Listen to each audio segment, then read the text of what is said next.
سبحان اللہ العظیم۔ حاضرین کرام، قرآن مجید فرقان حمید کے 5ویں پارے سورۃ النساء کی آیت نمبر 34 کی تلاوت کا شرف اس فقیر گناہگار نے اس وقت حاصل کیا۔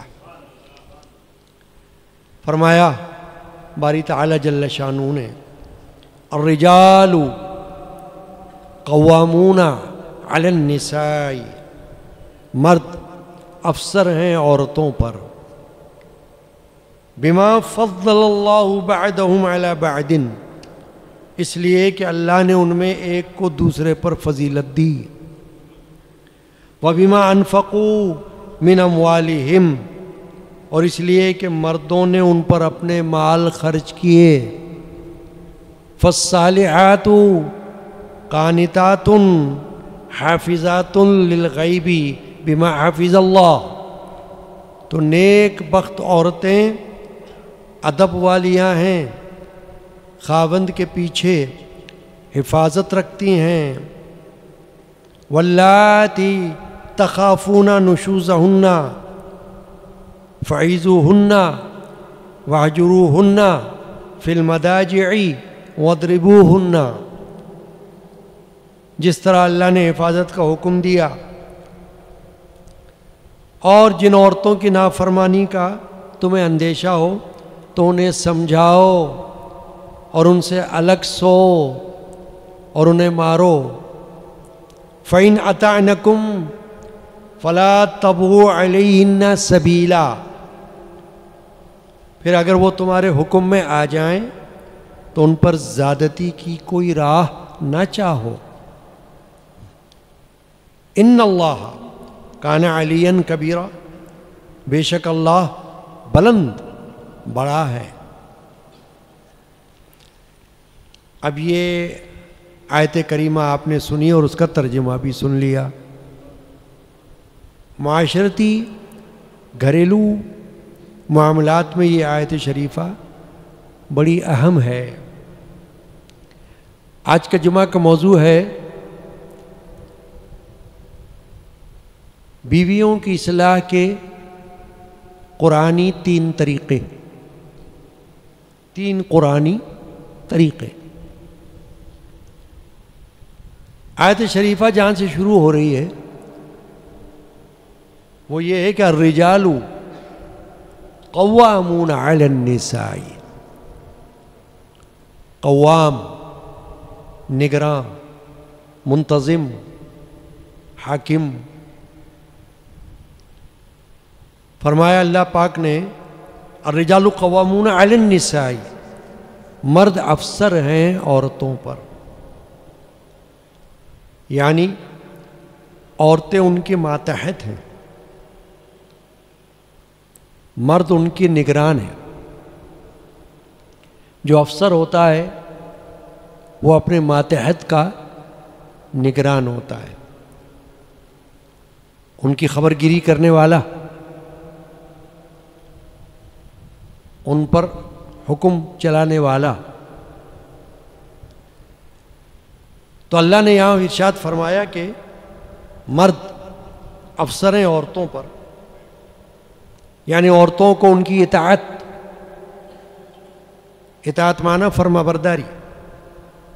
کون سی فرما برداری؟ جو اللہ اور رسول کے حکم کے مطابق ہو۔ فرما برداری کی بھی لمٹ ہے، دائرہ ہے، دائرہ کار ہے۔ ماں باپ بھی اگر خلاف شرع کوئی حکم دیں گے تو ماننا لازم نہیں ہے، ان کی اطاعت بھی لازم نہیں ہے۔ اسی طرح شوہر بھی اگر کوئی خلاف شرع حکم دے گا تو بیوی کو ماننا لازم نہیں ہے۔ یہاں اطاعت کا معنی یہ ہے کہ وہ بات جس میں نہ قرآن کے خلاف ہو، نہ حدیث کے خلاف ہو، نہ اللہ کے حکم کے خلاف ہو، نہ رسول کے حکم کے خلاف ہو، اس کے مطابق اگر شوہر کوئی بات کرے گا تو بیوی کو ماننا لازم ہے. بیوی پر اطاعت، فرما برداری شوہر کی لازم ہے. چنانچہ مردوں کو اللہ نے یہ حق دیا کہ وہ عورتوں پر رعایا کی طرح حکمرانی کریں اور ان کی اصلاح، ان کی خبرگیری کریں، ان کی نگہداشت کریں، خیال رکھیں. جن جن باتوں کا خیال اللہ نے مردوں پر رکھا ہے ذمہ، اس ذمہ داری کو پورا کریں. اور اس ذمہ داری کو پورا کرنے کے لیے یہ بھی ضروری نہیں ہے کہ عورت کوئی مطالبہ ہی کرے، بلکہ خود بخود مرد کو چاہیے کہ وہ احساس کرے، دیکھے کہ عورت کی ضروریات کیا ہیں، بیوی کی ضروریات، ریکوائرمنٹ کیا ہیں، تو وہ ضروریات کے مطابق یعنی کہ خود ہی عمل کریں، قدم اٹھائیں. تو معلوم یہ ہو گیا کہ شوہر اس بات کا نگران ہے کہ وہ اپنی اپنی شوہروں کی جو بیویاں ہیں ان کا فرض ہے کہ وہ اپنے گھروں میں معاملات کو درست رکھیں، دیکھیں. تو الرجال قوامون علی النساء، اس سے یہ مطلب نہیں لیا جا سکتا کہ مرد افسر ہیں عورتوں پر تو وہ کوئی ڈنڈے مارتے رہیں ان کو، یا بلا وجہ ان پر حکمرانی کرتے رہیں، یعنی کہ خلاف شرع، اس بات کو لے کر کہ ہم تو حاکم ہیں. ابھی آپ نے سنا کہ حکم اللہ کے حکم کے تحت اور رسول اللہ صلی اللہ علیہ وآلہ وسلم کے حکم کے تحت اگر ثابت ہو جائے گا کہ حکم اللہ اور رسول کے خلاف ہے شوہر کا، تو عورت پر اطاعت لازم نہیں ہوگی. تو یہ ضروری ہے. تو اس لیے یہ معلوم ہو گیا.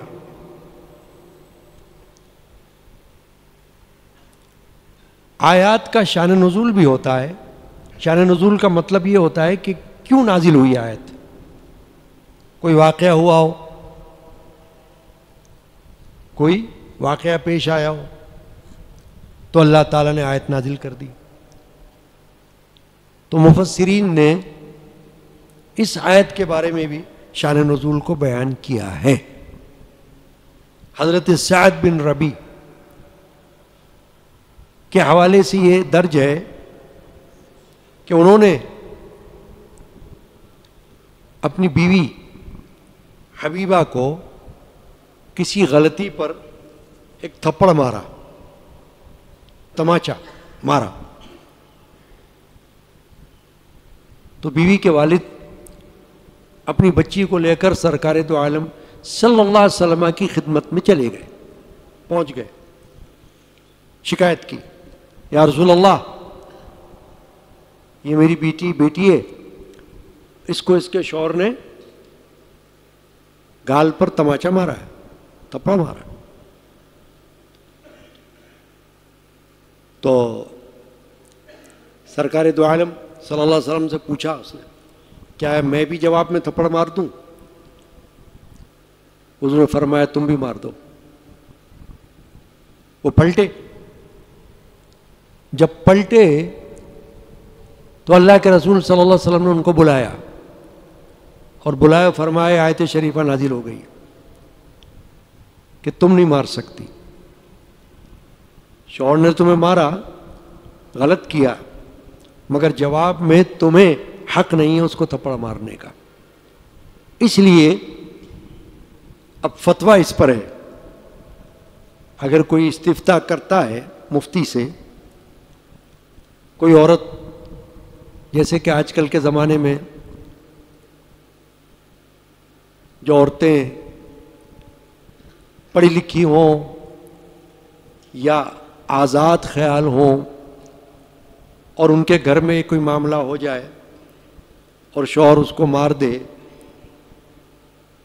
تو جواب میں وہ بھی سوچتی ہے کہ میں بھی ایک، اس نے ایک لگایا تو کم از کم ایک تو میں بھی لگا دوں،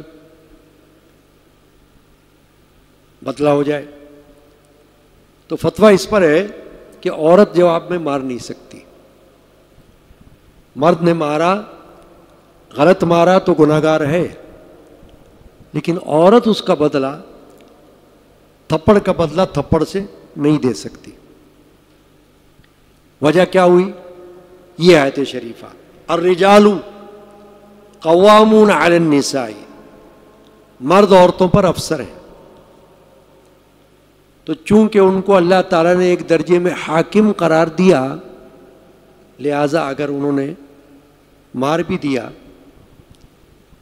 تو عورت جواب میں مار نہیں سکتی. لیکن اب آگے آئے گی بات کہ مارنا کہاں اجازت رکھتا ہے اور کہاں نہیں رکھتا. یہاں تک تو یہی بات آ گئی کہ مرد عورتوں پر افسر ہے. پھر فرمایا اللہ نے بما فضل اللہ بعدہم علی بعد، اس لیے کہ اللہ نے ان میں ایک کو دوسرے پر فضیلت دی ہے. ایک کو دوسرے پر فضیلت کیا ہے؟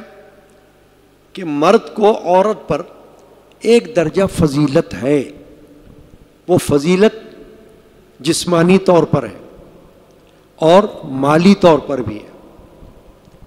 جسمانی طور پر تو یہ ہے کہ مرد پر کبھی بھی کوئی ایسا وقت نہیں آتا کہ جہاں پر اس پر نماز معاف ہو جائے.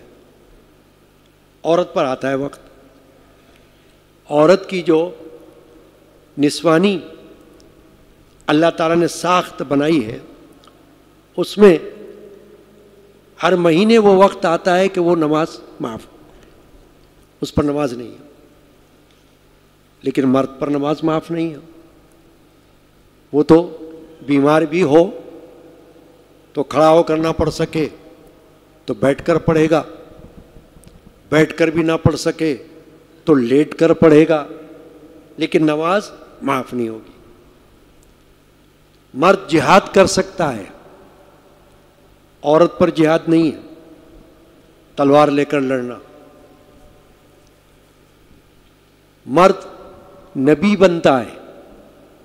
جتنے نبی ہوئے ہیں، جتنے رسول ہوئے ہیں، سب مرد ہوئے ہیں. اللہ نے کسی عورت کو نبی یا رسول نہیں بنایا. عورت نے دعویٰ تو کیا ہے نبوت کا، تاریخ میں ملتا ہے، لیکن عورت کبھی اللہ کی طرف سے نبی نہیں بنی. چنانچہ یہ بھی فضیلت ہے مرد کو کہ اللہ نے جب بھی نبوت کا درجہ عطا فرمایا، رسالت کا درجہ عطا فرمایا، تو وہ مردوں میں عطا فرمایا، عورت کو نبی یا رسول نہیں بنایا. امامت عورت کو نہیں دی. نماز کا امام عورت نہیں ہو سکتی، مرد ہو سکتا ہے. اسی طرح اذان، خطبہ مرد پڑھتا ہے. دنیا میں تمام اسلامی ممالک میں آپ دیکھیں یہی دستور ہے، ہر جگہ اسی طرح ہے. اور پھر فضائل میں یہ بات بھی آ جاتی ہے کہ مالی، یہ جو میں نے کہا ایک تو جسمانی اور ایک مالی. مالی یہ ہے کہ مرد عورت پر خرچ کرتا ہے، عورت مرد پر خرچ کرنے کا ذمہ دار نہیں ہوتی. اس پر بھی فتویٰ یہی ہے کہ ایک عورت اگر کام بھی کرتی ہو، نوکری بھی کرتی ہو، یا عورت خود افسر ہو، پھر بھی اس کی تنخواہ مرد پر خرچ نہیں ہو سکتی. یعنی مرد اس سے مطالبہ نہیں کر سکتا کہ تم مجھے پیسے دو. یہ مطالبہ اللہ نے عورت کے لیے رکھا ہے کہ وہ شوہر سے مطالبہ کرتی ہے کہ میرا خرچہ دو. نان نفقہ شوہر کے ذمے ہے، عورت کے ذمے نہیں ہے. اول تو عورت کے ذمے کام کرنا اللہ نے رکھا ہی نہیں ہے شریعت نے. عورت کو نوکری کرنے پر، کام کرنے پر مجبور کیا جا ہی نہیں سکتا. اس کی ذمہ داری نہیں ہے یہ. اس کی ذمہ داری کیا ہے؟ گھر سنبھالنا، بچوں کو سنبھالنا، شوہر کے مال کی، گھر کی حفاظت کرنا، اپنی عزت آبرو کی حفاظت کرنا، یہ عورت کا کام ہے. لیکن اگر کسی وجہ سے معاشرے میں عورت کام کرتی ہے جو کہ حرام نہیں ہے، منع نہیں ہے،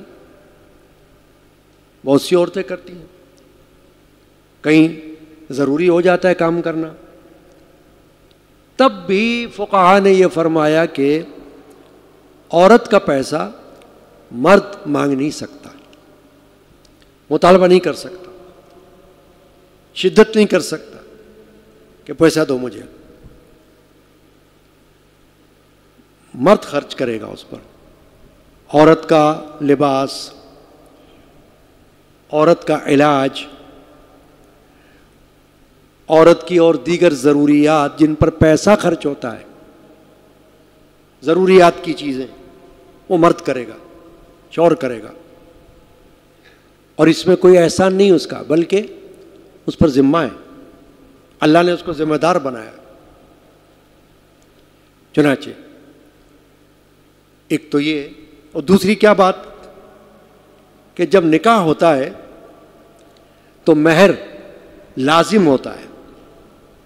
بغیر مہر کے نکاح کا تصور نہیں ہے.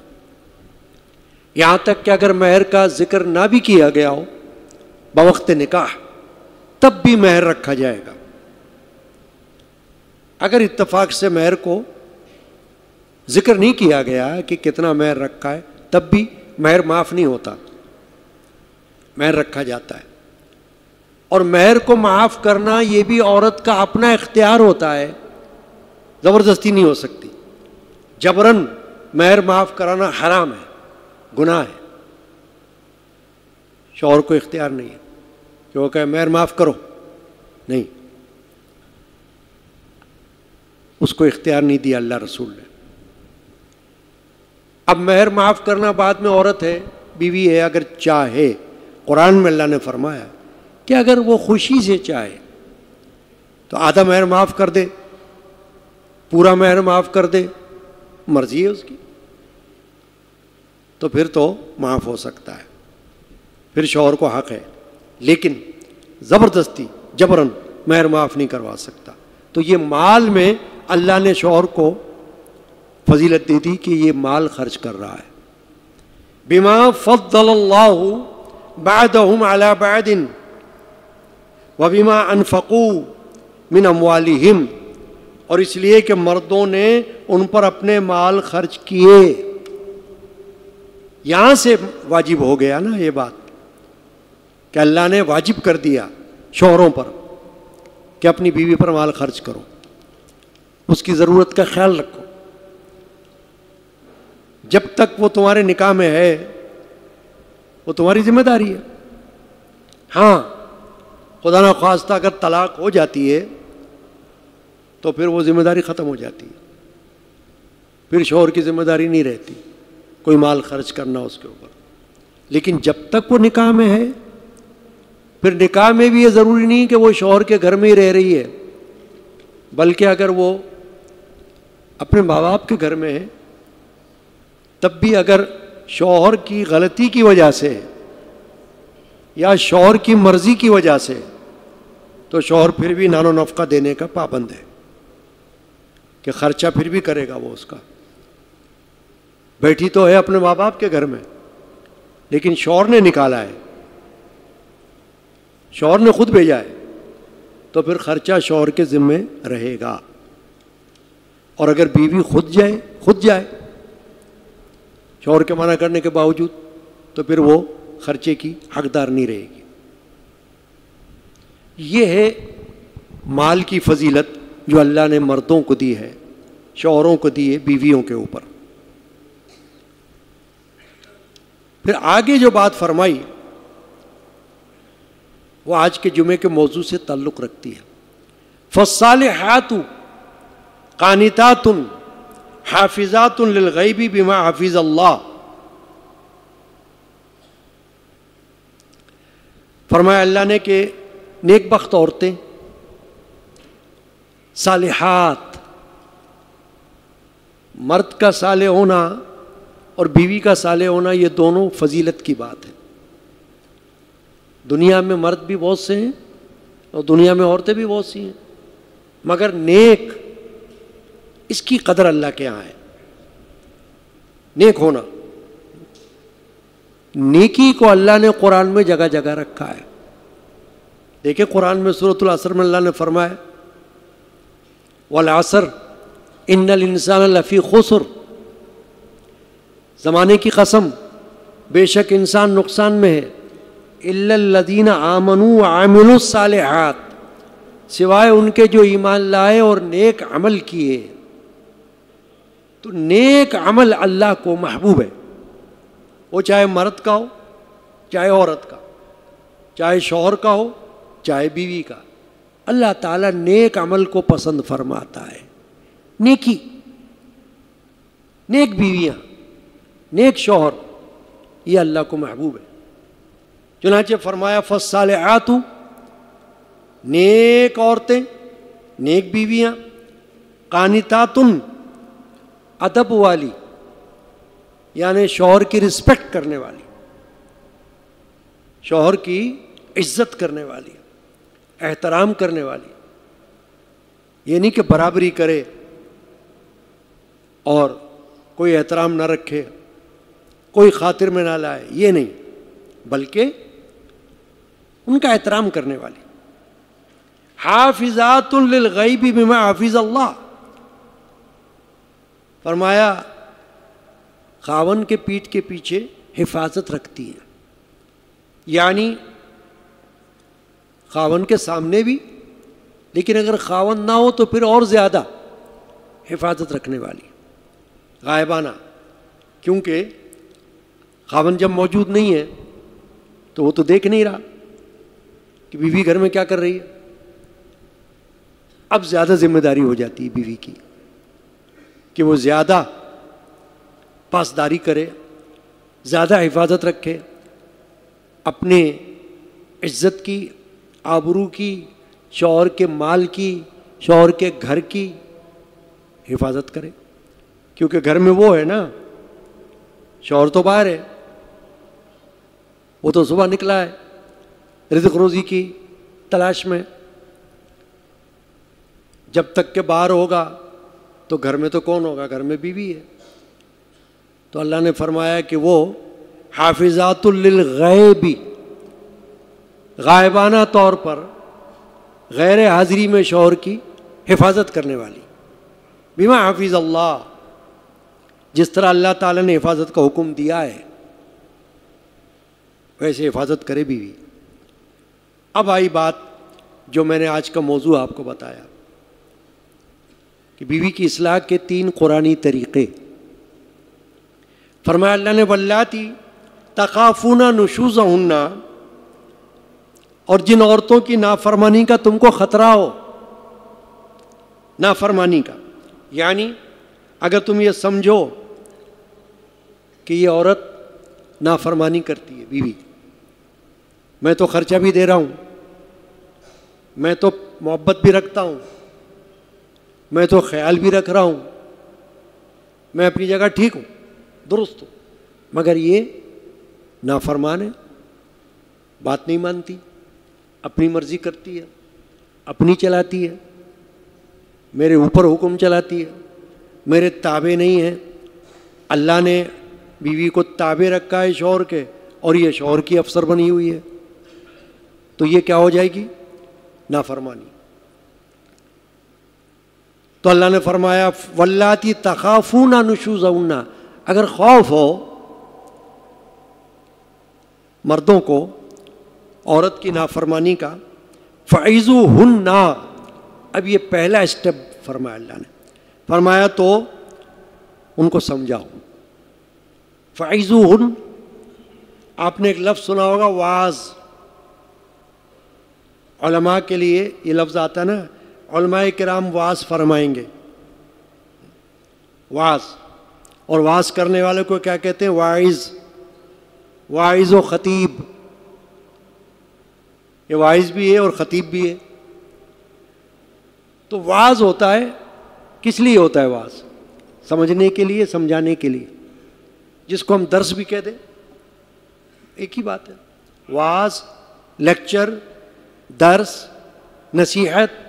اللہ نے پہلا درجہ، پہلا اسٹیپ یہ رکھا نافرمان عورتوں کا کہ ان کو سمجھاؤ، یعنی زبان سے سمجھاؤ، اچھے الفاظ میں سمجھاؤ، پیار سے سمجھاؤ، اچھی طرح بٹھا کر کان کھول کر ان کو بتاؤ، قرآن کے حوالے سے بتا دو، حدیث کے حوالے سے بتا دو. کوئی واقعات اگر تمہیں معلوم ہو سرکار دو عالم صلی اللہ علیہ وسلم کے زمانے اقدس کے، صحابہ کے زمانے کے، اہل بیت پاک کے کوئی واقعات اگر تمہیں معلوم ہو تو بیوی کو بتا دو. ہو سکتا ہے اللہ تعالیٰ اس کے دل کے اندر خوف پیدا کر دے، وہ کہے ہاں ٹھیک ہے ٹھیک ہے، آئندہ ایسا نہیں ہوگا انشاءاللہ. یہ تو پہلا درجہ کون سا فرمایا اللہ نے؟ فعظوہن، یعنی پہلے درجے میں ڈنڈا مت اٹھانا، ہاتھ مت اٹھانا، سمجھانا. سمجھاؤ، واعظ کرو. پھر فرمایا واہجروہن فی المضاجع، اور پھر ان سے الگ سو. یہ دوسرا اسٹیپ ہے، ان سے الگ سو. اس کے بارے میں فقہاء نے فرمایا الگ سونے کا جو حکم ہے یہ ایک ہی گھر کے اندر ہے، گھر سے باہر نہیں چلے جانا. گھر سے باہر چلے گئے تو پھر اور فتنہ فساد کا خطرہ ہو جائے گا، کیونکہ شوہر تو گھر میں ہوگا ہی نہیں. الگ سو کا مطلب یہ کہ بستر سے الگ ہو جاؤ. یہیں سے فقہاء نے فرمایا کہ پتہ چلتا ہے کہ جب اللہ فرما رہا ہے ان سے الگ سو تو اس کا مطلب ہے جب تک کچھ ایسا نہیں ہے تو پھر ساتھ سو.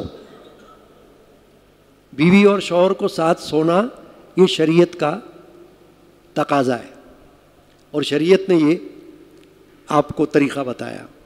ایک بستر میں سونا، ایک لحاف میں سونا، ایک پلنگ پر سونا، یہ شریعت کا طریقہ ہے.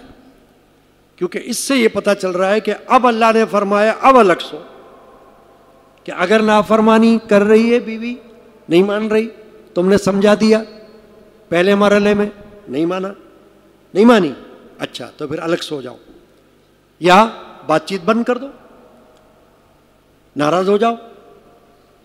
یہ بھی ایک تادیب کے لیے ہوتا ہے، تنبیہ کرنے کے لیے ہوتا ہے، وارن کرنے کے لیے ہوتا ہے. یہ نہیں کہ ہمیشہ کے لیے بات بند کر دیا ساری عمر، نہیں، وقتی طور پر ناراضگی کا اظہار کرو، ڈرٹی لکس دو، تاکہ عورت کو احساس ہو کہ شوہر مجھ سے ناراض ہے، ضرور کوئی بات تو ہے، تبھی تو اس کا رویہ بدلا ہوا ہے، اس کے چہرے سے پتہ چل رہا ہے کہ وہ مجھ سے ناراض ہے، ورنہ تو کچھ اور حالت ہوتی تھی اس کی، اب کچھ اور حالت ہے، تو اس کو احساس ہوگا. تو فرمایا الگ سو، اللہ نے فرمایا. مگر کیا؟ فقہاء نے فرمایا کہ الگ سونے کا مطلب صرف اتنا ہے کہ بستر الگ کرو دو اپنا، مگر گھر ایک رکھو، مکان ایک ہی ہو. تم الگ کمرے میں سو جاؤ، وہ الگ کمرے میں سو، تاکہ یہ اس کے لیے ایک سزا ہے، احساس ہے کہ شوہر مجھ سے الگ ہو گیا، بستر الگ کر دیا اس نے. اللہ کے رسول صلی اللہ علیہ وسلم سے بھی تو یہ ثابت ہے نا حدیث پاک میں کہ آپ نے بھی اپنے زمانے اقدس میں امہات المومنین میں سے کسی کے ساتھ یہ معاملہ کیا کہ کسی وجہ سے آپ نے علیحدگی اختیار کی. آپ بالا خانہ پر تشریف لے گئے، زوج محترمہ نیچے رہیں، 1 مہینے تک آپ نے ان سے کلام نہیں کیا. تو یہ تو حدیث سے ثابت ہے. اس لیے اللہ نے دوسرا درجہ یہ بتایا کہ الگ سو جاؤ. اب تیسرا درجہ آیا، فرمایا وَضْرِبُوهُنَّ، اور انہیں مارو. یہ تیسرے درجے میں. اب مار میں بعض لوگ فرق نہیں کرتے. مارنے کا مطلب یہ لے لیتے ہیں کہ ہڈی توڑ دو, پسلی توڑ دو, معاذ اللہ, آنکھ پھوڑ دو, تیزاب پھینک دو. یہ نہیں ہے, ایسی مار نہیں ہے. یہ تو تشدد میں آتا ہے, ٹھیک ہے نا, وائلنس. تشدد اسلام میں نہیں ہے. جب آپ اپنے بچے کو مارتے ہو تو کیا تشدد کی نیت سے مارتے ہو؟ نہیں. استاد اگر کسی شاگرد کو مارتا ہے, پہلے زمانے میں ہمارے بچپن میں اسکولوں میں مار بہت پڑتی تھی, اب نہیں ہوتی مار تھی. اب تو شاذ و نادر اسکولوں میں کوئی ٹیچر مارتا ہوگا, لیکن ہمارے وقت میں جب ہم نے بچپن میں اسکولوں میں پڑھا ہے تو بیت, کیننگ, ڈنڈا یہ بھی ہوتا تھا, یا تپڑے مارنا یہ بھی ہوتا تھا, سب چلتا تھا. اور ماں باپ کوئی اعتراض نہیں کرتے تھے. کیوں؟ کہ وہ یہ سمجھتے تھے کہ استاد جو ہے وہ اس کی تربیت اور اصلاح کے لیے مار رہا ہے, دشمن تھوڑی ہے استاد. استاد اس کا کوئی دشمن تو نہیں ہے, تو وہ تو اس کی اصلاح کے لیے مار رہا ہے. تو تشدد جو ہے وہ نہ تو شاگرد پر روا ہے کہ ایسا مارنا کہ پتہ چلے شاگرد لنگڑا ہو گیا, لولا ہو گیا, کان سے بہرا ہو گیا, آنکھ سے اندھا ہو گیا, یہ تشدد ہوگا. ایسی مار فقہ فرماتے ہیں قرآن میں اللہ نے نہیں رکھی ہے. رسول پاک صلی اللہ علیہ وسلم کے پاس حضرت عمر آئے رضی اللہ تعالی عنہ, اور انہوں نے عرض کیا, یا رسول اللہ عورتیں دلیر ہو گئی ہیں, یعنی کہ شوہروں کے سامنے کھڑی ہو جاتی ہیں اور تو میں کرتی ہیں, تو مارنے کا حکم دیں کیا؟ تو اللہ کے رسول صلی اللہ علیہ وسلم نے بعد میں یہ فرمایا کہ میرے پاس عورتیں آئیں شکایت لے کر اپنے شوہروں کی کہ ہمیں مارا جاتا ہے, تو حضور نے فرمایا کہ یہ اچھی بات نہیں ہے. حدیث میں, بخاری شریف کی حدیث, کہ وہ لوگ اچھے نہیں ہیں جو اس طرح عورتوں کو پیٹتے ہیں جیسے کوئی دشمنی میں پیٹتا ہے. تو اس طرح کا پیٹنا نہیں. اس لیے فقہاء نے فرمایا کہ وَضْرِبُوهُنَّ میں معنی تو یہی ہے کہ مارو, مگر مارنے سے مراد یہ ہے کہ کوئی تولیہ اٹھا کے مار دیا, ہو گئی مار, یا کوئی مسواک سے ایسی مار دیا, یہ ہو گئی مار, بس یہ. اور خاص کر گال پر مارنا یہ تو مطلقاً منع ہے, اور یہ ہر ایک کے لیے منع ہے, خالی بیوی کے لیے نہیں. گال پہ مارنا سب کو منع ہے کہ کسی کو بھی گال پہ مت مارو. تماچا جس کو ہم کہتے ہیں نا, رخسار پہ تھپڑ مارنا, یہ حدیث میں ممانعت ہے کہ ایسی مار کسی کو نہیں مارو, تماچا, تھپڑ. تو فقہاء نے فرمایا کہ اگر مارنا بھی ہو تو اس طریقے سے مارے, یہ تو آخری درجے کی ہے. 2 درجے جو اس سے پہلے ہیں وہ تو یہ ہے کہ سمجھاؤ, اور دوسرا درجہ یہ ہے کہ اس سے بستر کو الگ کر دو.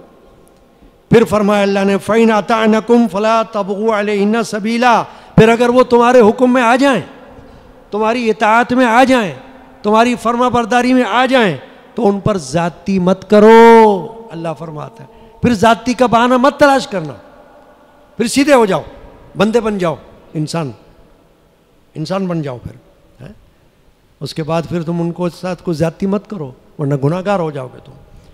تو یہ آج کی آیت شریفہ نمبر 34 سورۃ النساء کی, اس پر میں نے گفتگو کی, کیونکہ معاشرتی مسائل ہیں, رات دن ہمارے پاس آتے رہتے ہیں, میاں بیوی کے جھگڑے بھی, ان میں ایسی باتیں بھی آ جاتی ہیں. تو بعض لوگ کہتے ہیں کہ آپ کیا تعلیم دیتے ہیں, تو تعلیم تو وہی لے گا جو یہاں آئے گا, تعلیم گھر جا کے تھوڑی دی جائے گی. وہاں جو سنے گا اور سمجھے گا تو تعلیم ہو جائے گی اس کے لیے. تو اللہ تعالی ہمیں سننے کی, سمجھنے کی, اور پھر یاد رکھنے کی اور عمل کرنے کی توفیق عطا فرمائے. صلی اللہ علیہ محمد وعلی آلہ وصحبہ اجمعین.